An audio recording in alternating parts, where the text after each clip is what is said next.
L'Église de Rome n'a plus d'évêque, ni de prêtre valide, 50 ans après Vatican II, suite au rejet du rite catholique de consécration épiscopale en 1968. L'Église catholique est éclipsée. Paul VI Montini a menti, en prétendant infailliblement fonder le nouveau rite de consécration épiscopale sur un texte en usage. Ce texte n'a pas d'existence historique démontrée.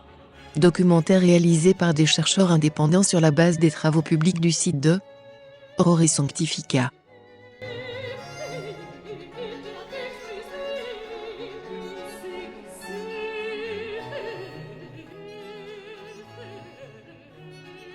Celesti songranti Aurore Sanctifica. Cette vidéo contient un témoignage audio inédit du Dr Jean Magne sur le document X, appelé faussement Tradition apostolique d'Hippolyte de Rome.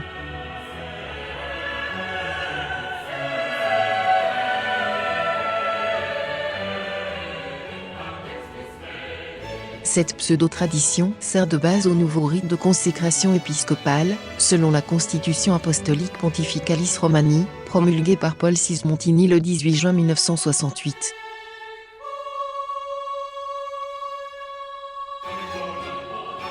Ce nouveau rite est venu remplacer le rite traditionnel en vigueur dans l'Église catholique depuis au moins l'an 300, ainsi qu'en attestent les textes publiés par le bénédictin Don Marthe.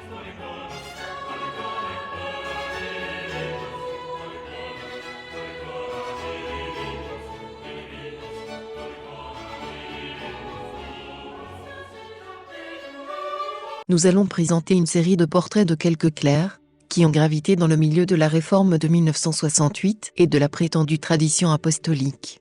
Les réformateurs côtoyaient de véritables experts, comme le jésuite Ansens, ayant acquis une véritable expertise et une autorité sur les textes de la documentation canonico-liturgique utilisée par les réformateurs. L'interview inédite du Dr Jean Magne vient éclairer ce milieu.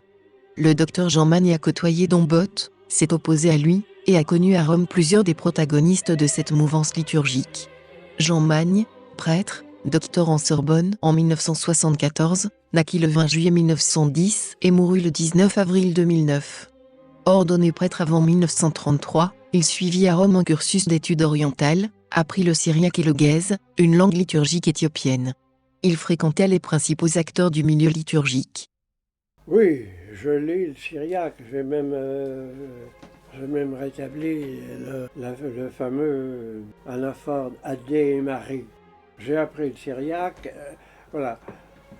Quand je suis allé à Rome pour la deuxième, et pour résoudre le problème justement de la liturgie d'Hippolyte, j'ai suivi les cours de syriaque et les cours d'éthiopien aussi, de guèze.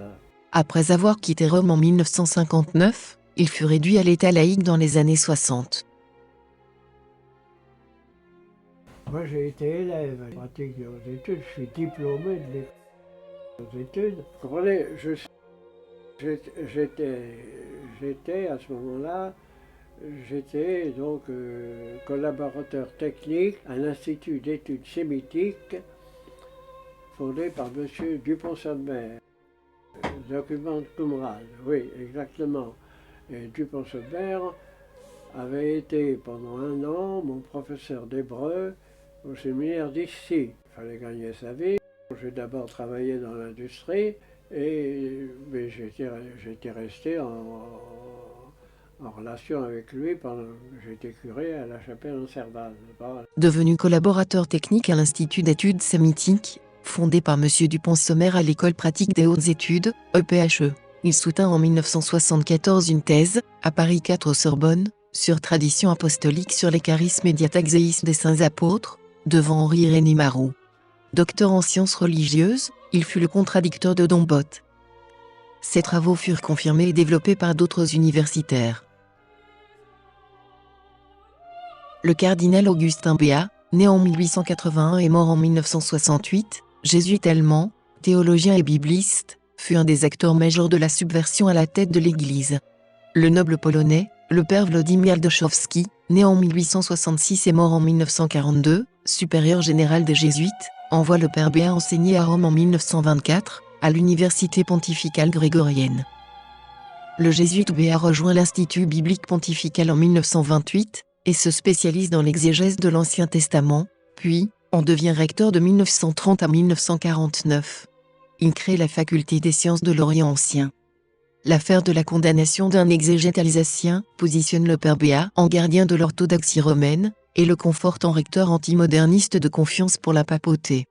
En 1930, il se prononce pour la mise à l'index de l'ouvrage Le Messianisme, de l'abbé Louis Dennefeld, professeur à la faculté de théologie catholique de Strasbourg, qu'il accuse d'utiliser le langage impertinent, pour ne pas dire insolent, des auteurs rationalistes et de mettre en cause le principe de l'inhérence biblique.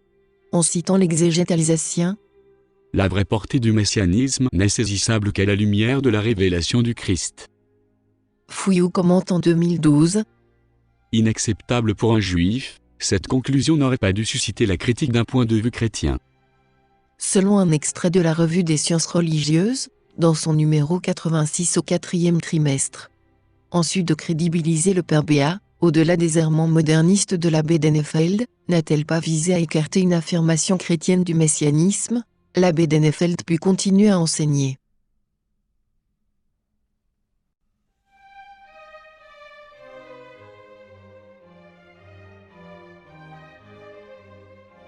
Selon un article laudateur des Jésuites de Grande-Bretagne, paru en 2014, sous la plume de Norman Tenner, je cite, « En 1935, avec l'approbation du pape Pie XI, le père Béat participe à un congrès d'universitaires protestants à Göttingen sur l'Ancien Testament, apportant un encouragement à la coopération écuménique dans les études bibliques. » Fin de citation. Le jésuite Béat contribue largement à l'encyclique de Pie XII, Divino Afflante Spiritu, de 1943, qui marque un tournant dans l'approche de la recherche biblique sur l'inspiration, les divers sens de l'écriture, la plus grande liberté de recherche, etc. Fouillou commente, je cite, « La délivrance ne viendra pour l'exégèse qu'en 1943, avec l'encyclique Divino Afflante Spiritu, de Pie XII, préparée sous les auspices du cardinal d'Isran, par une commission biblique renouvelée. » Fin de citation. Extrait de la Revue des sciences religieuses, au numéro 86, 4e trimestre, en 2012. De gardien de l'orthodoxie en 1930, au service du Saint-Office, le père Béat se révèle dès 1935, l'artisan d'une délivrance, des exégètes modernistes, en œuvrant, dans la coulisse, auprès des papes Pie XI et Pie XII. Après l'ouverture de l'exégèse, le cardinal Béat va s'attaquer à la liturgie. Le père Béat devient le confesseur du pape Pie XII à partir de 1941. En 1950, avec la congrégation des rites, il amorce le projet de réforme liturgique, qui sera réalisé durant le Concile Vatican II. Béat, c'était autre chose. C'était un jésuite, c'était un homme important, c'est un homme estimable. Béat a viré sa cutie, si je pourrais dire, de bibliste. Il a été pour les interdictions, enfin pour tout, il a été pour le syllabus, il a été pour toutes ces histoires-là. Au moment où on a ouvert un peu la porte, alors à ce moment-là, il a complètement changé de passé du côté des critiques, voilà. Alors, c'était l'obéissance, c'était le jésuite,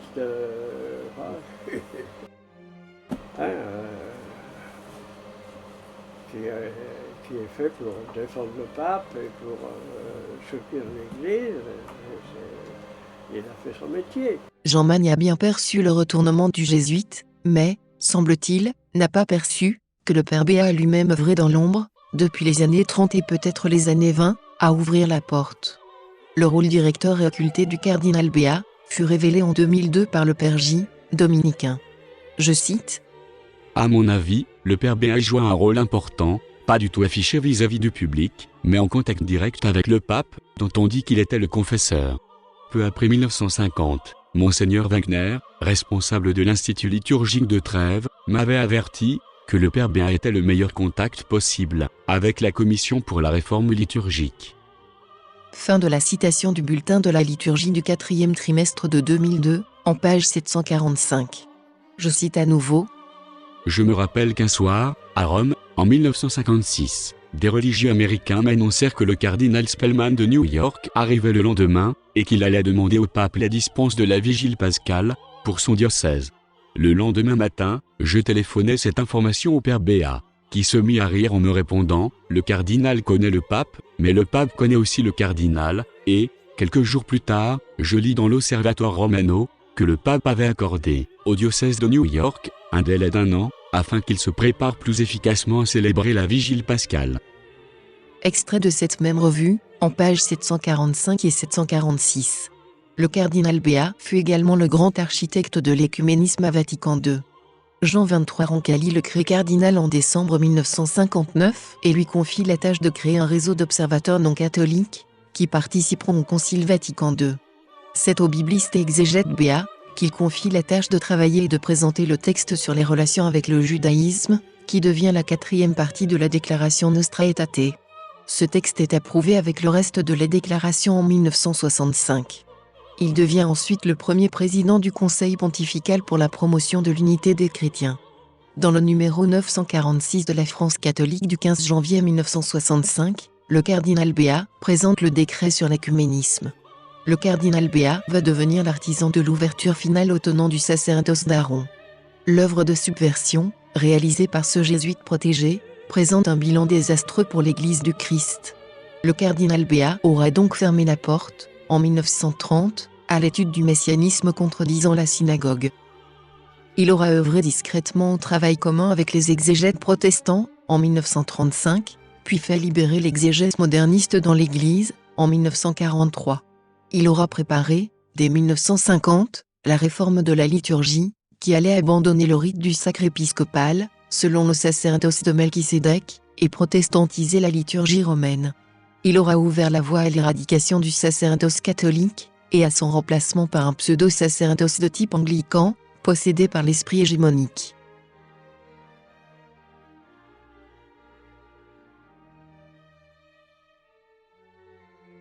Une telle œuvre de destruction n'eût pu avoir lieu sans la complicité des autorités, qui ont ouvert les portes de cette carrière dans l'Église au cardinal Béat, et qui l'ont maintenu en poste. Le père Jean-Michel Ansens a vécu de 1885 à 1976. Jésuite, il fut philologue et professeur de liturgie à Rome. Né à Anvers le 7 juillet 1885, il entra dans la Compagnie de Jésus. Il fut professeur de liturgie à l'Institut pontifical des études orientales, à Rome, de 1922 à 1960. Il mourut à Rome, le 4 janvier 1976. Parmi ses œuvres savantes, nous citons en particulier la liturgie d'Hippolyte, ses documents, son titulaire, ses origines et son caractère. Cet ouvrage parut à Rome en 1959, dans la collection Orientalia Christiana Analecta de l'Institut pontifical oriental. Le père Alphonse Raes a vécu de 1896 à 1983. Jésuite, il fut recteur de l'Institut pontifical oriental à Rome. Écoutons le témoignage de Jean Magne en 2005, sur le père Ansens, dont Bott et le père Raes. J'ai connu Ansens à Rome. Lors de l'interview, Jean Magne désigne de la main, sur son bureau, les ouvrages du père Ansens. C'est du Ansens, c'est du bon. C'est très bon Ansens. Ça. Après que j'ai quitté Rome en 59. Et quand je l'ai connu, il m'a reçu très, très gentiment, parlait.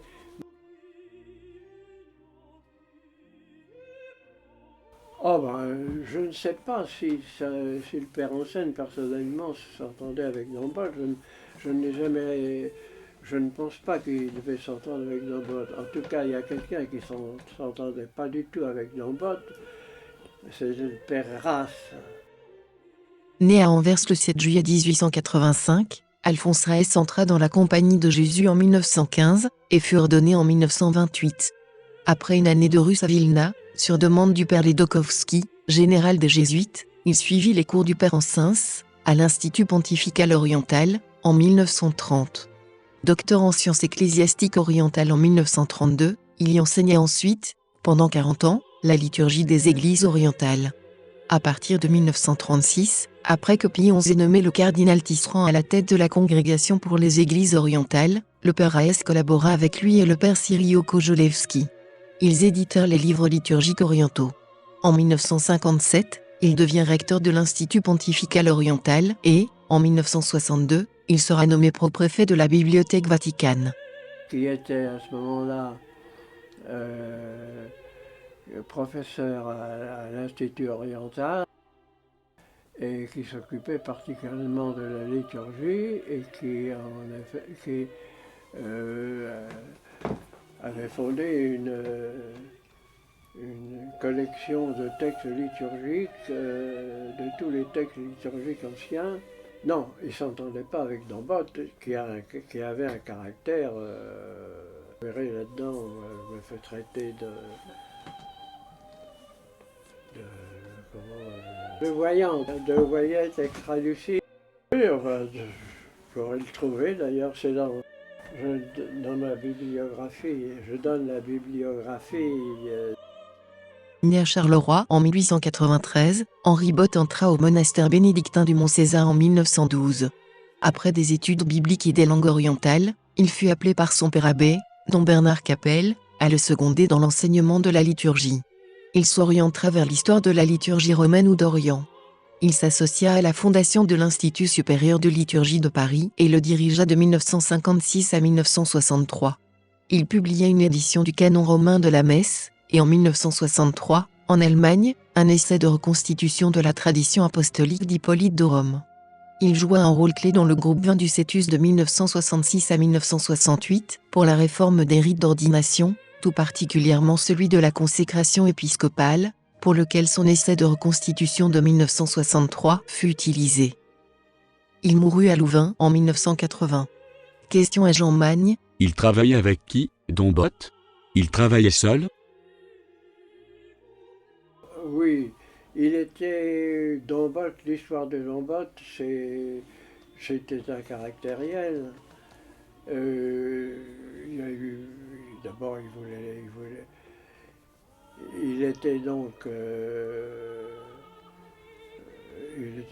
moine de Mont-César, et il était à Louvain, il était jaloux de son supérieur qui était un liturgiste, enfin, qui faisait autorité. Hein. Alors Dambot, qui avait des prétentions, c'est pas moi qui, d'ailleurs, trouve cette explication à son caractère. Ça m'a été soufflé par d'autres. Et voilà. Voilà, c'est dans Capel, je crois qu'il devait être le supérieur. Mais Don Capel étant liturgiste et Dambot étant liturgiste et voulant se poser comme et c'est un peu, je crois, par une sorte de... Mais ils étaient... Voilà, il y a eu toute une équipe qui était... Donc l'équipe ici, en France, ça a été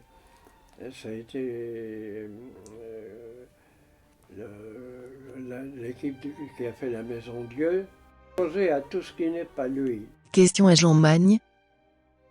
Qui l'appuyait? Parce que le père Encens était une autorité. C'est une autorité, oui. Question à Jean Magne. Plus importante que Dambot? Oh oui, certainement. Bah parce qu'en scène, c'était trop technique. Enfin, ils n'ont pas quand même... je sais pas, je peux pas vous dire ça, vous savez. C'est-à-dire qu'il y a... Dambot s'est imposé absolument dans cette équipe française, dans cette équipe où il y avait le père Bouillet également. Il y avait le père Bouillet, que j'ai bien connu aussi. Le père Louis Bouillet fut oratorien. Né en 1913, puis pasteur protestant, il devient prêtre catholique en 1939. Il fut consultant à Vatican II pour la liturgie.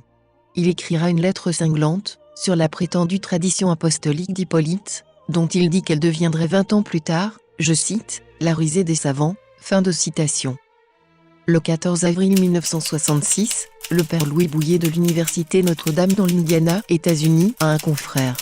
Il donne son avis sur le nouveau pontifical révisé pour la consécration épiscopale, en cours d'élaboration dans le Cétus 20, précédant le discrédit qui tombera sur ce nouveau rite 9 ans plus tard, Du fait des travaux universitaires du docteur Jean Magne, le père Bouillet met en cause cette révision. Il est à craindre qu'une révision entreprise sous de tels auspices, les élucubrations d'Hippolyte, ne suscite, dans moins de 20 ans, la risée des savants. Question à Jean Magne. Vous avez connu le père Joseph L'Écuyer, vous l'avez déjà rencontré? L'Écuyer, oui, mais je vous dirais franchement que je l'ai rencontré, bien sûr. Question à Jean Magne. En 1953, dans une revue du CNRS, il avait publié un commentaire de l'ordination de l'évêque dans la tradition apostolique d'Hippolyte, un commentaire théologique. Pas une analyse du texte, mais un commentaire théologique. Ah oui, c'est plus facile, hein. Je traite aussi dans mon livre, forcément, de l'ordination de l'évêque. Et vous verrez le commentaire que je fais, vous pourrez le comparer avec celui du père L'Écuyer. Né en Bretagne, à Kerfoum, le 14 août 1912, il fut renvoyé du petit séminaire puis entra comme novice en 1930 dans la congrégation des Pères du Saint-Esprit. Spiritain, il suivit sa formation philosophique et théologique chez les Jésuites, à l'université grégorienne à Rome et fut ordonné prêtre en 1936.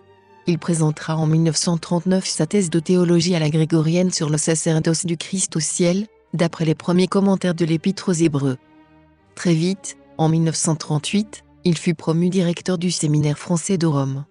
Entre 1945 et 1962, il sera directeur spirituel au séminaire français de Rome.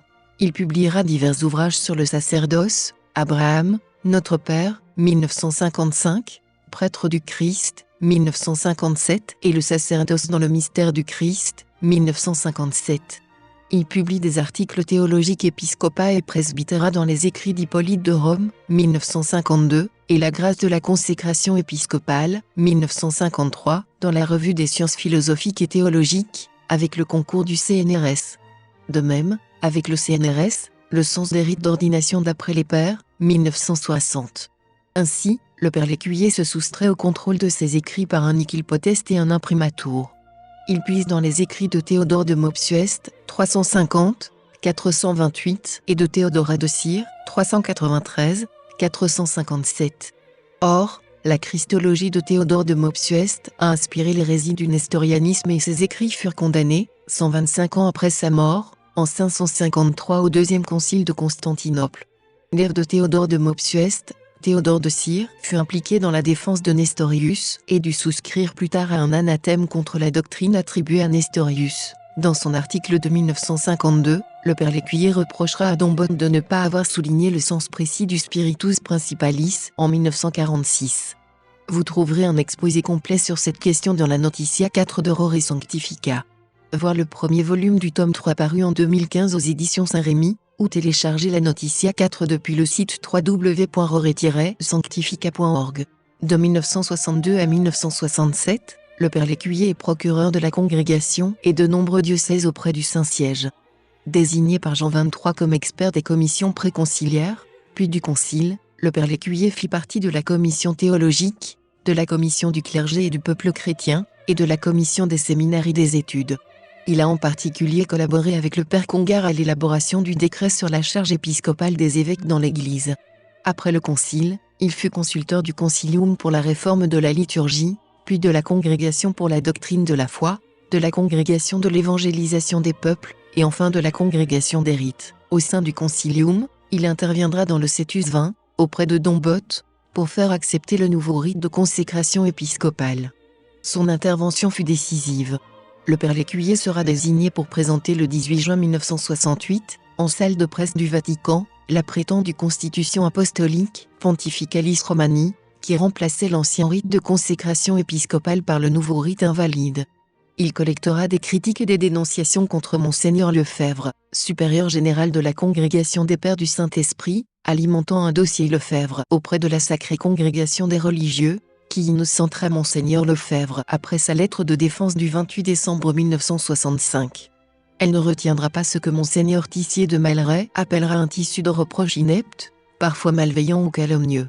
Le père L'Écuyer se fera élire à la place de Monseigneur Lefebvre le 29 octobre 1968, comme supérieur général des Spiritains. Jusqu'en 1974, il fera appliquer le Concile Vatican II dans la congrégation. En 1974, il redeviendra directeur spirituel au séminaire français de Rome. Il décédera le 27 juillet 1983 à Chevilly en banlieue parisienne. Question à Jean Magne. Pour nous, il y a une sorte de miracle. Comment se fait-il que Don Bot a été choisi? Il faut vraiment qu'il y ait des gens qu'il a aidés à un certain moment. Martimor, par exemple. Martimor, parce que je me souviens de lui. Mais il y avait Bouillet, c'est pareil. L'équipe de la Maison Dieu, oui.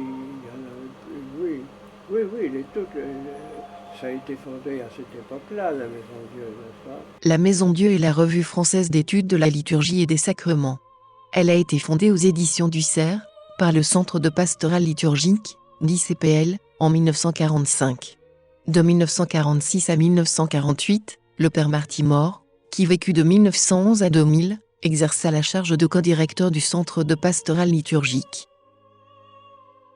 Très bizarrement, cette revue, La Maison Dieu, qui allait devenir la référence de tout le milieu de réformateurs, d'où allait sortir la subversion du rite de consécration épiscopale et, par là même la suppression du sacerdoce catholique. Se trouve aussi être, dans le monde occultiste, la 16e arcane majeure du tarot de Marseille. Elle symbolise un changement radical, une destruction violente, et renferme les idées d'orgueil et de rébellion. Elle rappelle aussi la tour de Babel, qui fut renversée par Dieu. Question à Jean Magne. Y avait-il le père Lécuyer dans le groupe? Oui, l'écuyer, oui, en effet, il y avait l'écuyer, oui. Il y avait le père J également.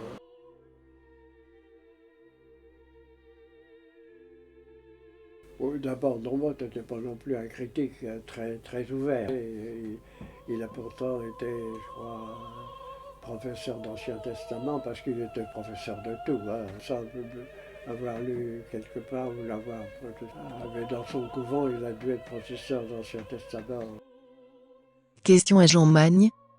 Don Bot avait-il une connaissance des rites orientaux? Probablement superficielle. Comme à travers, comment s'appelait le liturgiste, là, le liturgiste allemand, là, Stark, il savait à peu près, à travers Stark, il devait avoir quelques notions quand même. Karl Anton Baumstark a vécu de 1872 à 1948. Orientaliste allemand, il fut un spécialiste de liturgie syriaque, et un professeur d'arabe. Question à Jean Magne. Don Bot connaissait-il le syriaque? Ah, je crois qu'il ne pense pas que lui ne connaissait aucune langue. Question à Jean Magne. Travaillait-il avec des bénédictins allemands? Était-il en liaison? Oh, pas beaucoup, non. Vous savez, les bénédictins allemands qui ont publié son bouquin, c'est par, comment dirais-je, communauté bénédictine. Et puis, en particulier, je ne sais plus comment il s'appelait, enfin c'est une abbaye qui était réputée pour la liturgie. Question à Jean Magne. Et Don Bot, avait-il des partenaires à Oxford? Des partenaires anglais dans ses travaux? Avec qui travailla-t-il? Oh, tout seul. Mais il a, je pense, tout seul, avec ses admirateurs. Question à Jean Magne. Est-ce qu'il avait des admirateurs en Angleterre? Ah, je ne crois pas, non. À Oxford, je n'ai pas. Vous verrez, je me suis bagarré avec lui, même plusieurs fois. Eh bien, il y avait en particulier Kuning, il me semble, qui était un angle sérieux, enfin, je ne me souviens pas, enfin, il a peut-être présidé des Master Film, je ne sais pas, mais enfin, je ne me souviens plus exactement, mais enfin, c'était pas un fidèle de Don Bot, il était beaucoup plus personnel et plus indépendant que Martimor ou que d'autres. Question à Jean Magne. Don Bot a-t-il publié en Allemagne? Sa première... Oui, voilà, c'est ça, vous l'avez. Moi, je l'ai aussi, oui. C'est l'édition allemande, parce qu'il y a trouvé chez les bénédictins, je ne sais plus comment ça s'appelle, oui, les bénédictins allemands qui ont fait ça, qui ont fait sa première édition donc de la tradition apostolique, n'est-ce pas? Question à Jean Magne. Et lui-même, Don Bot, quand a-t-il commencé à travailler là-dessus? Il a travaillé ça à Louvain, à l'université de Louvain. Il n'a jamais été professeur à l'université de Louvain. Oui, ben, probablement qu'il n'a pas été élu, il devait être connu, connu aussi, pas parce qu'il faisait des comptes rendus de livres, tout ça.